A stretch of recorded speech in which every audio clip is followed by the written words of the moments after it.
pleasure to welcome you all here today from wherever you may be and in whatever time zone you are. Let me say a few words about the Preservation Directorate to provide some context for you. We are the arm of the Library of Congress that's responsible for caring for the national collections. Preservation encompasses about 200 staff and about 40 to 50 contractors in 4 different divisions. And we work across the entire life cycle of the collections to make sure that they remain available. The Library of Congress's mission is to provide a enduring and universal collection of knowledge and creativity to support Congress and the American people. And we take our guidance from the words enduring and universal. And an important part of our work is to make sure that the collections don't simply continue to exist, but that they remain available for use in the myriad of ways that people use historic collections, and also to make sure that we take care of all the different formats that knowledge has been recorded in. Photographic conservation is an important part of that and an important part of the collection. So it's a pleasure to be able to today focus on this very particular and important part of our work. There are a couple of other things about this presentation that are, I think, notable and that make me proud to be able for us to offer it today.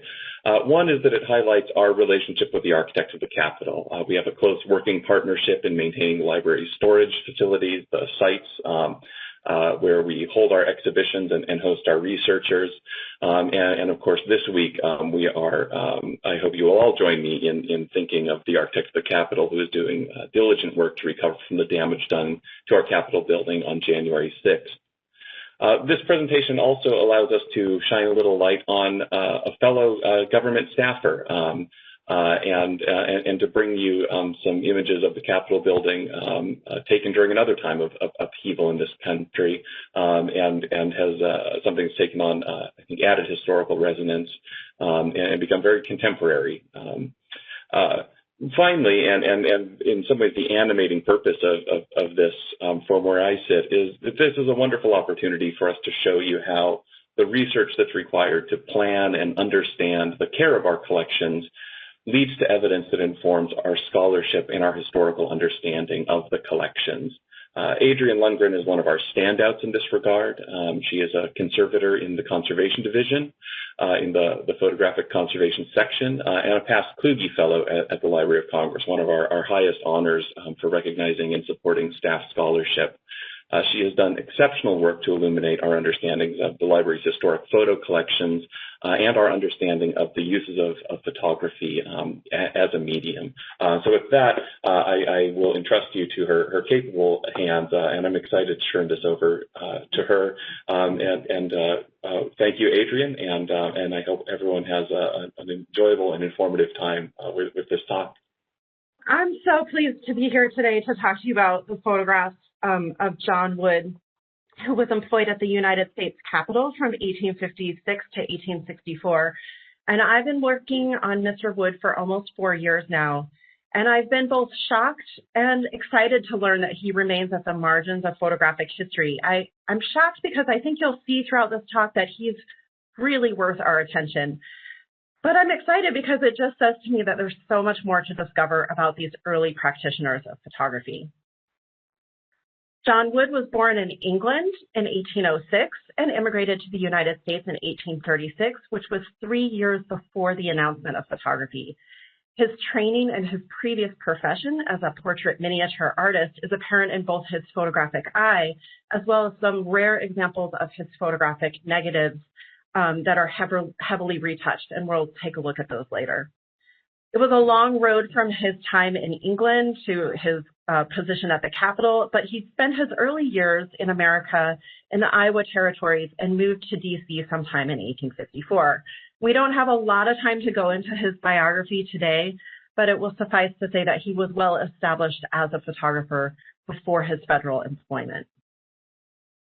The period that we will focus on today will be the 8 years when Wood worked out of his Capitol darkroom studio. It was on the top floor of the Senate side of the building, and he would spend almost all of his time there except for about 8 months when he was dispatched to the front lines of the Civil War to photograph maps for the Army of the Potomac, and we'll touch upon that later.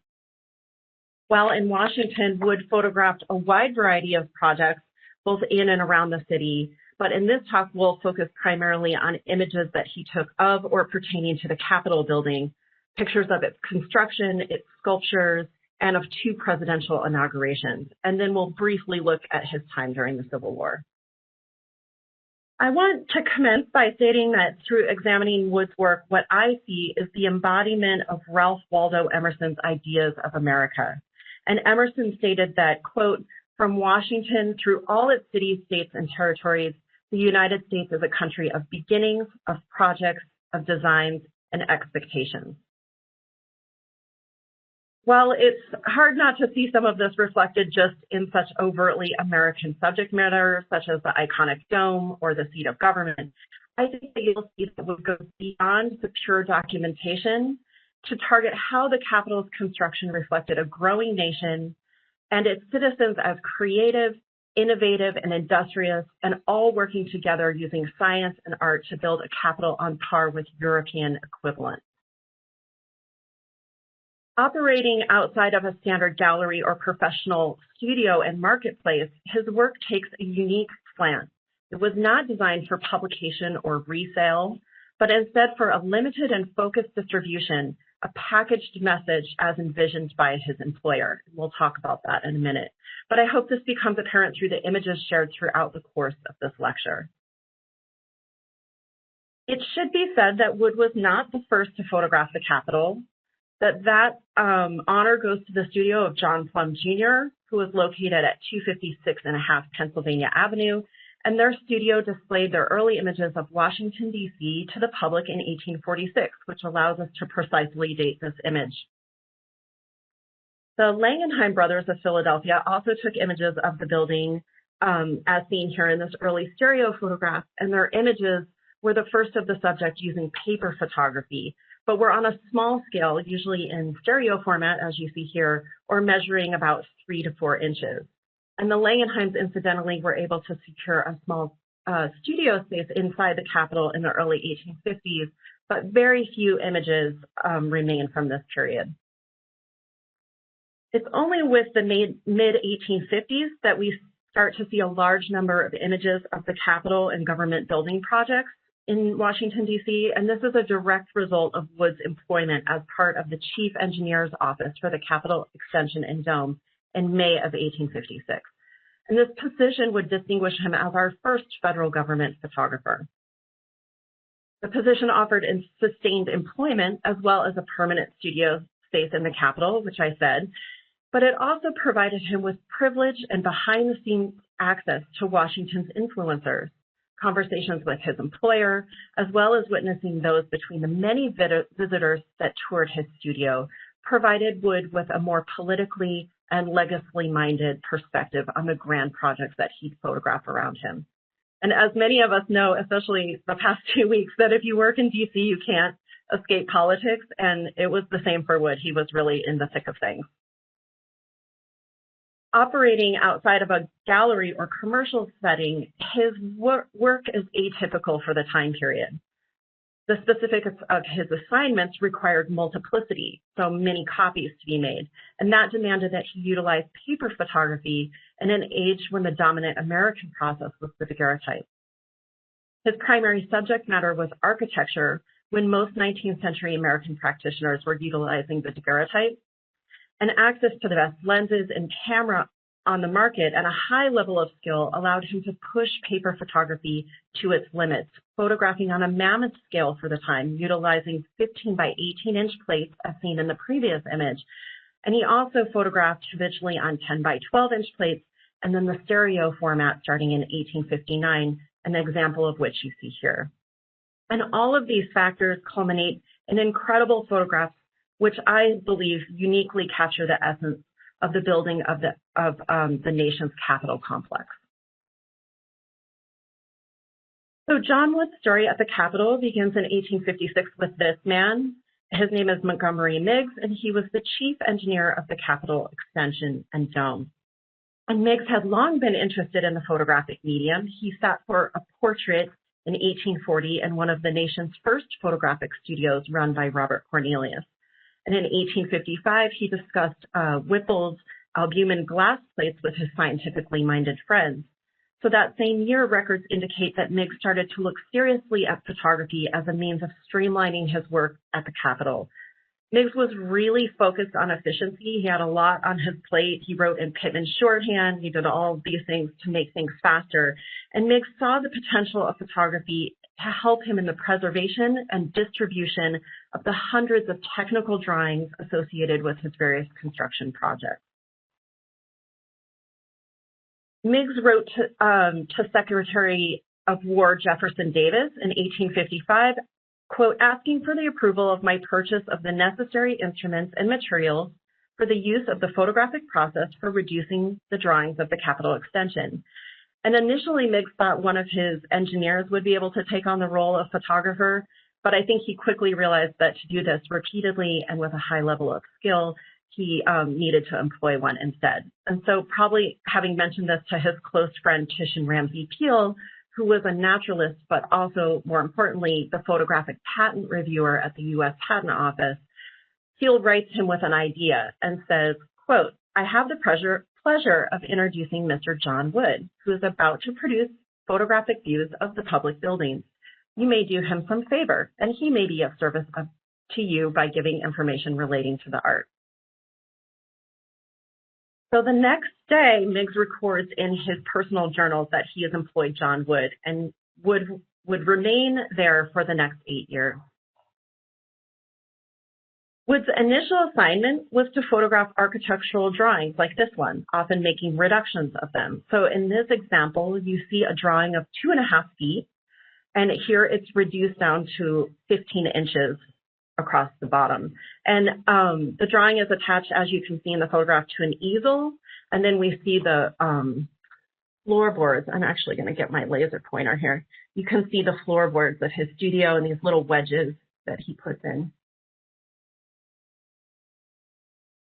Wood's inventory from May to November of 1856, seen here in detail, shows that he produced 80 negatives on 10 by 12 and 13 by 18 inch plates during this period.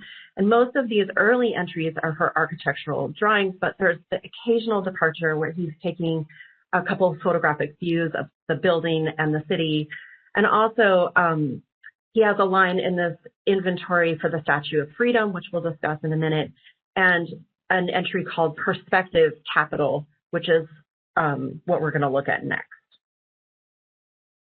So in August of 1856, Wood photographed this drawing showing architect Thomas Ustick Walter's vision for the new Capitol dome. And here is a portrait of Walter taken by Wood in 1859. And here you see Wood's copy photograph of that. So much of what I know about Wood comes from Meigs' writings about him, and he discusses Wood's assignments, adhering various prints into his journals alongside his commentary. And regarding this particular example, he states, quote, I have had a photographic reduction made of the perspective drawing of the Capitol and the new dome. It is very beautiful, though I think we can get another, still get another and better one. The first was a little indistinct, and I requested Mr. Wood to try again. Wood photographed this drawing many times. The original drawing was 7 feet long, and he produced multiple photographic reductions of it in varying sizes.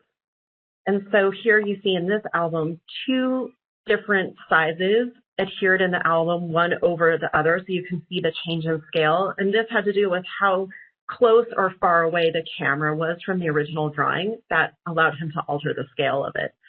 And then what they would do is they would actually cut this down, and they would adhere it as almost like an official seal to the original drawing. And then Wood would photograph those again. So it becomes a photograph of a photograph. While widely overlooked, these more what I call industrial applications of photography were a key component to this research and allowed for the attribution of the many photographic views that you'll see in this talk. However, I think it also should be noted that while the prints of these drawings trimmed down are often rather dry, as you see in this comparison between the print and the negative of this Constantino Brumidi design for a fresco, The negatives remind us that actually they too were taken from life. And you can see that because the negatives offer these little glimpses into his studio world. So over here, you have his glass plate negatives in a box behind this fresco, and you can see how it's adhered to this easel. And then we have easels here in the background that are awaiting photography. Wood's assignments soon encompassed the documentation of the building as well. But before we get into that, I think it's important just to offer some context on why the building was undergoing such a dramatic transformation at the time. So again, here we'll look at this plum daguerreotype.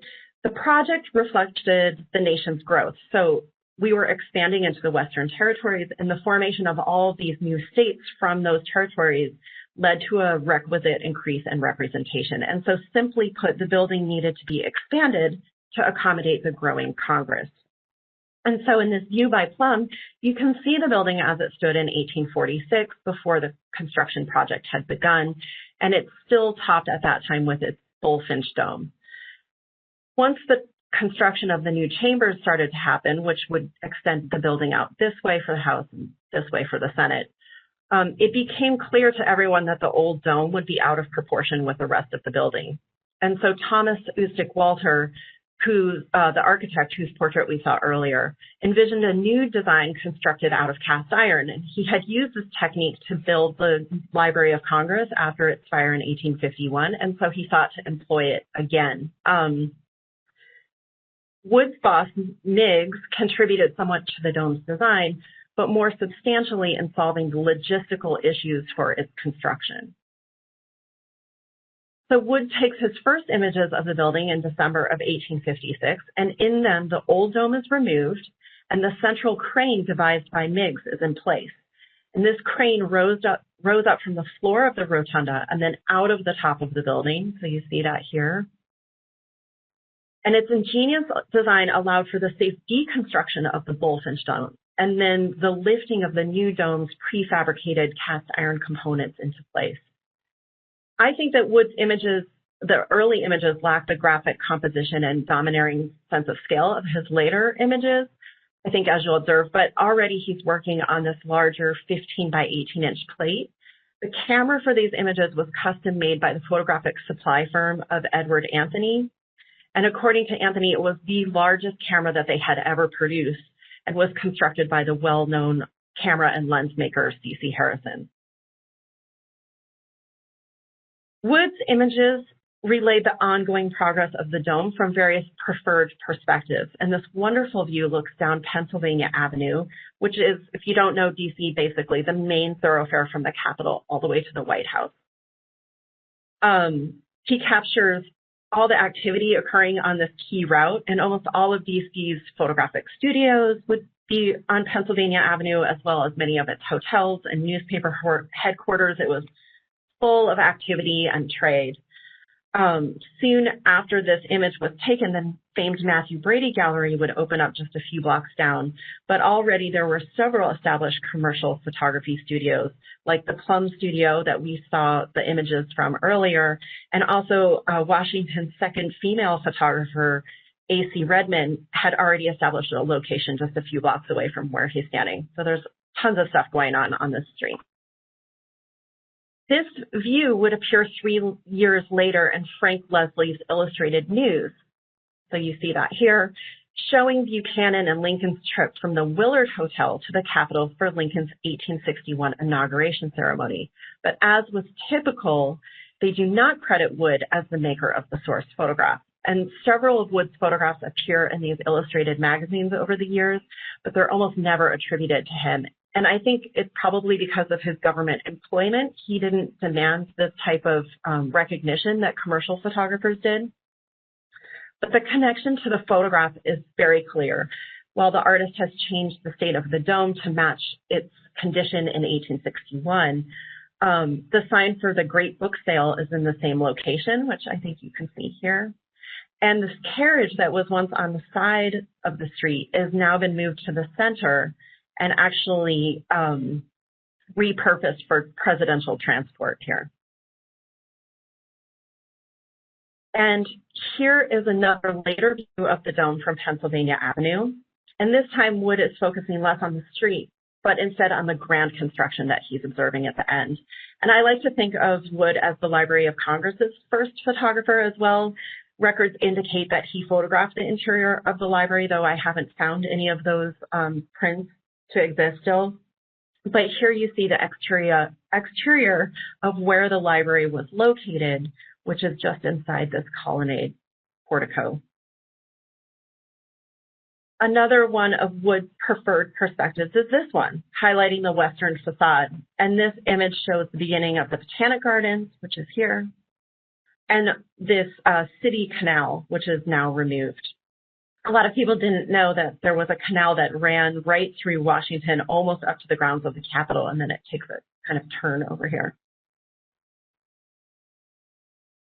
An additional view, taken much from the same perspective, but 4 months later, shows Wood standing across the canal and kind of closer to the 4.5 Street Bridge. And here again, he's using a 15 by 18 inch photographic plate, and his crystal clear focus reflects the detail that can be obtained by such a large format collodion negative. It's really spectacular. I think it's important to know that Wood did not approach these images as a systematic documentation of the building and its progress, but instead he seeks to capture the most powerful image of the building in its current state at any given time. These images were not designed to walk a viewer through the construction, but instead to express these Emersonian ideals that we discussed at the beginning of this talk. Reflecting this more symbolic rather than documentary purpose, Miggs utilized these images in his dealings with the media and in lobbying for appropriations funds through Congress. And his journals record esteemed guests visiting the construction, and he would start them in the building and then show them what they were working on, and he would go to the outbuildings to show them how the work was taking place. And then they would end up in the photographic studio with Wood, and they would make packets of photographs for these esteemed visitors so that they could remember what they had seen and talk to other people about it. A letter from Jefferson Davis upon receiving a collection of Wood's photographs demonstrates the power of these images in relaying these ideals. And Davis writes to Miggs saying, quote, "Accept my thanks for the photographs you sent me yesterday. You are not mistaken in supposing that they would be of interest to me. When hereafter I shall revert to my connection with the great building from which they are taken, I shall not fail to remember." Later images after the Civil War commences take a more documentary than thematic stance. And this one, taken at the very start of the conflict, shows the Capitol's transformation into a barracks. And we see that Thomas Crawford's pediment sculpture for the Senate side is right here, entitled America. It's on the Capitol grounds. And we see a small collection of troops on the grounds, which makes it appear that the war had little impact on the daily activities at the Capitol. But by 1862, over 4,000 troops would be housed inside the building, and it would result in terrible conditions. Thomas Ustick Walter would write how there was lice and bedbug infestations throughout the building, and the smell was so bad he had to actually move his office outside of the building because he couldn't take it anymore. As we'll discuss later in this talk, Wood departs the Capitol in 1862 for the Civil War, but upon his return, he resumes his previous post, and during this time, his work focuses on documenting the dome and the preparations for the mounting of the Statue of Freedom. Very few images survive from this 1862 to 1864 period, and most of them are in this stereoscopic format. Of particular interest to Wood were the logistics surrounding the construction, and specifically the vast labor required to bring this project to fruition.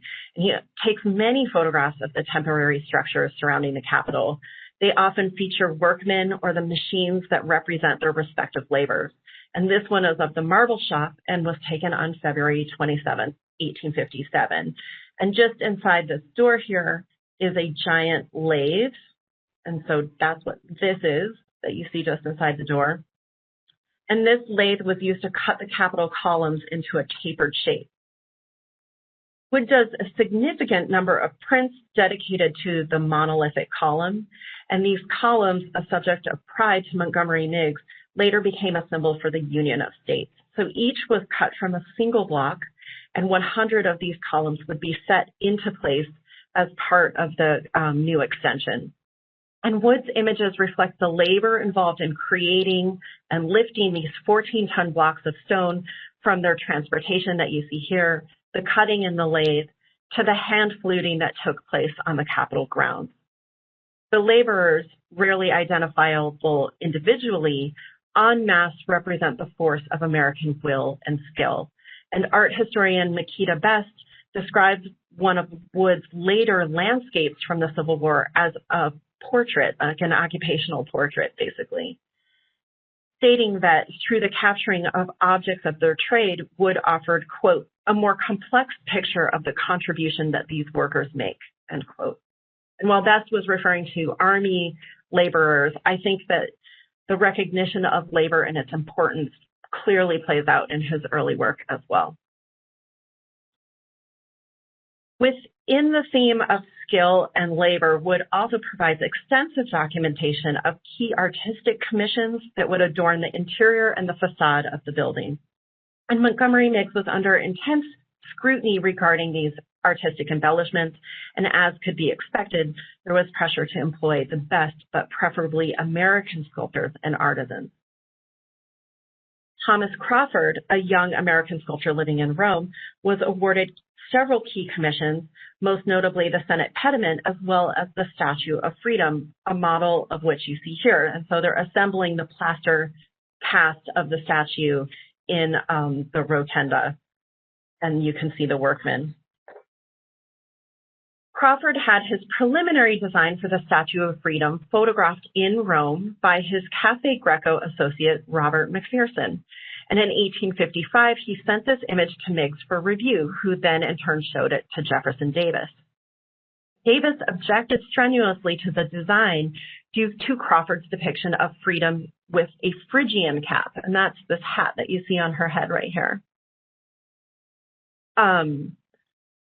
This cap, which was worn by French revolutionaries, was related to the headwear worn by freed Roman slaves. And so it's no wonder that Davis would take issue with it, ironically writing, as to the cap, it seems to me its history renders it inappropriate to a people who were born free and would not be enslaved. Why should liberty not wear a helmet? I mean, the irony is just unbelievable, right? But little could Davis have imagined that the manufacture of the final statue would have only been possible due to the expertise of an African-American named Philip Reed. Reed would be enslaved while casting this statue, but he would be a free man by the time that it was set into place on the top of the dome in December of 1863. And if you've never read about Philip Reed, you should read about him because the story is amazing.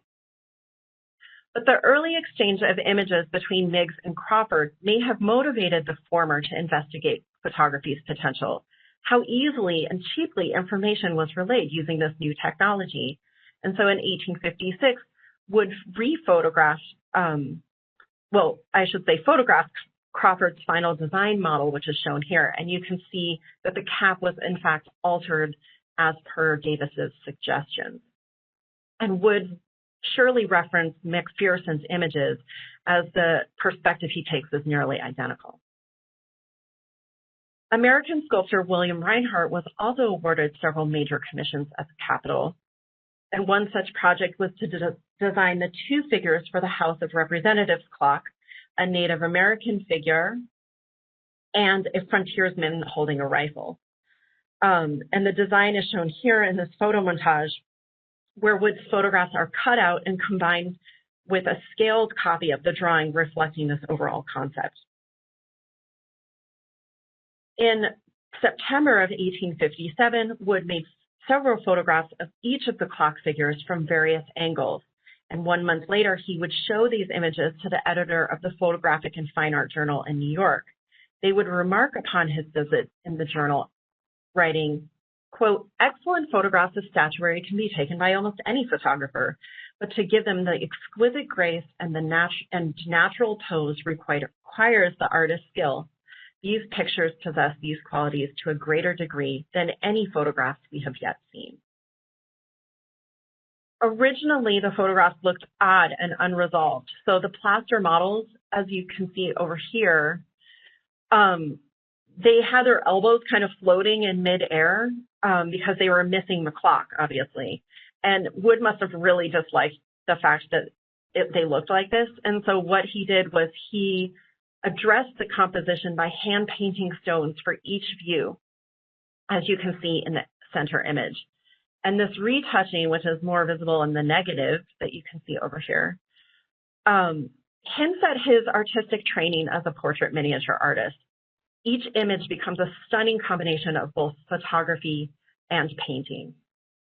And here's another comparison of a print versus the negative, and you can see that he, in fact, is hand painting all of these in individually. These images are from an album from Harvard University that was donated to the university by the architect Thomas Oosterich Walter in 1859. They're amazing prints. Perhaps most notable are Wood's photographs, which document two presidential inaugurations. The James Buchanan inauguration in 1857 was the first time that a presidential inauguration had been documented using photography, and Wood takes two surviving views of that day. An account of his preparatory efforts are preserved in Montgomery Meigs' journals, and he says, quote, "Mr. Wood has been trying some photography process of great speed for the purpose of taking a view of the inauguration. He made a view of the front of the Capitol in which figures are, many of them, quite distinct. This was taken upon collodion, and the men thus taken are those who happened to stand quite still for a moment. It took about 4 seconds." And then after the inauguration ceremony, Meigs writes, quote, "I had erected a stage to take a photograph from. I believe we have succeeded in getting a pretty good view of the ceremony." The second, more distant view shows the platform that Wood was standing on for the first view. So you see that here. Now it's covered with the crowd. These images, while the first of their kind, are just lovely examples of what collodion photography could do. While still requiring long exposure times relative to later film photography, they were at the time touted as instantaneous. And the power of the images comes from the framing, but also the limitations of the technology. By capturing some of the movement, the viewer feels that the scene is not static, but instead an animated expression of the event. 4 years later, Wood was again present to document Lincoln's first inauguration, and all of the surviving images that day were taken by him.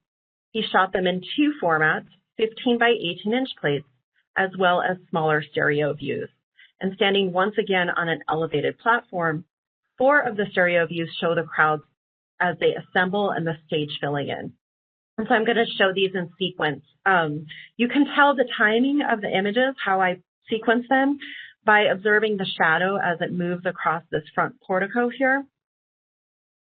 So here you see that the crowd is just beginning to congregate, but already there's a man in this tree on the left. He's picked his prime spot for observing the inauguration. I don't think that's going to be allowed for Biden's inauguration.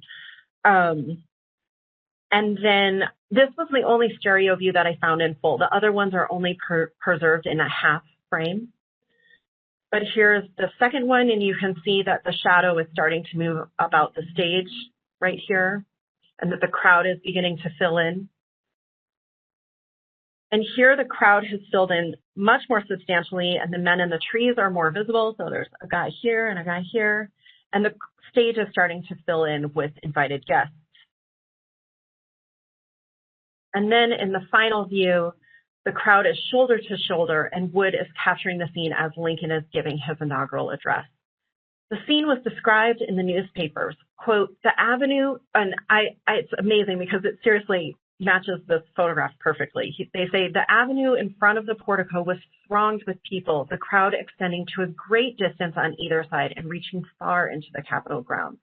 And every available spot was black with human beings, boys and men clinging to the rails, mounting on fences, and climbing trees until they bent beneath their weight.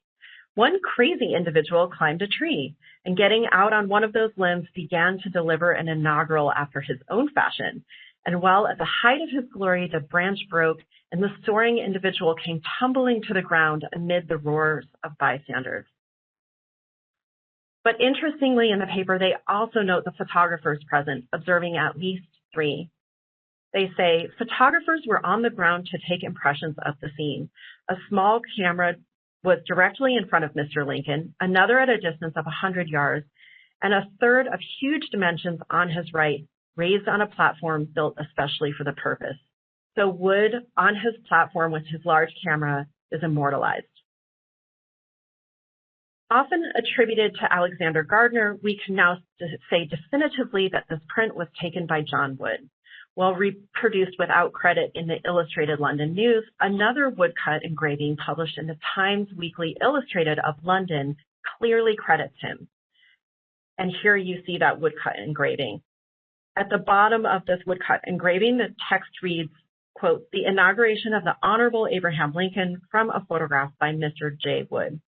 And the accompanying text in the article indicates that Miggs was the person that provided them with the print and that Wood was his photographer. The artist obviously has taken some license, converting the almost square format to a more rectangular view, but the elevated perspective is unmistakable, and the men in the trees are reproduced almost in their exact same location. In 1861, with the commencement of the Civil War, Wood's employment would fundamentally change. Construction at the Capitol and around Washington came to an abrupt halt. The money shifted to fund the conflict. And so Montgomery Miggs, his boss, was appointed Quartermaster General of the Union Army, and he had no time to think about his former construction projects. And so Wood was left very much to his own devices during this period. His normal tasks of photographing architectural drawings were no longer a priority, and so he would begin to shift his eye to the capital city's transformation, documenting preparations in and around the city, such as this image of troops at the Capitol. Wood could not escape the pull of the war. His ability to use photography as a reproductive medium would become crucially important in a time where maps were in short supply. And Miggs would recommend him to Major Andrew A. Humphreys, who was chief of the topographical engineers for the Union Army. And Humphreys wrote in March of 1862 requesting that Wood pack all of the necessary photographic supplies in his Capitol studio and remove them to the front lines in the service of General McClellan. Wood prepared an inventory. He packed his supplies onto the backs of 2 horses, and then he left that day. And so here you see a letter from Wood he's on the front lines and he's requesting supplies from his Capitol studio. So he's in the field. And this photograph here is the photographer's tent of the topographical engineers department to which he was assigned. And I've identified this man as most likely being Wood. He was 56 at the time and much older than most of his fellow photographers. And records indicate that Gibson and George Barnard were also with him in this unit at that time, and this is probably George Barnard right here. I said at the beginning of this talk that I was really only going to focus mostly on Wood's work at the Capitol, but I include this small diversion into the Civil War to make the connection between the John Wood of the Civil War and the John Wood of the Capitol, because most of what's known about Wood prior to this research is only that he appears in Alexander Gardner's photographic sketchbook of the war with a small number of co-authored views that he takes with James Gibson, and this is one of them here. They would make these views in Yorktown in 1862, right at the same time of the camp photograph that you saw earlier. The assumption has long been that Wood was part of Gardner's corps of photographers and as such had some sort of connection or employment with the Matthew Brady Gallery, but there's no evidence of this so far. It's clear he would have known them both before the war, as the photographic community in DC was really small, and our records show that he actually visited the Brady Gallery while Gardner was there. Instead, encountering Gardner and Gibson in the field must have just felt like a reminder of home and the prospect of making these collaborative views a welcome diversion. We now know that the Civil War photographer John Wood did not come out of the ether in 1862, never to be heard from again. Instead, we can now connect him to an illustrious career whose extant work offers an incredible look at the construction of one of the United States' most iconic buildings. During the course of this lecture, I've shown you roughly 35 of Wood's photographs, but I've cataloged over 680 of his images, including 130 of his original collodion glass plate negatives. And I estimate I actually have about 400 more to examine. Obviously, this lecture has only scratched the surface of what lies beneath the totality of his work. There's just so much to say regarding this elusive but fascinating guy, and I hope this talk has given you a taste of the incredible images that he produced and has sparked your interest in learning more about him and the story of the nation's capital. I'm working on a book on John Wood, so be on the lookout for it in the next couple of years. And I would just like to thank all the following people who have aided me so much in this research. You've all contributed to key pieces of Wood's story, and thank you to the audience for taking time to listen to me today.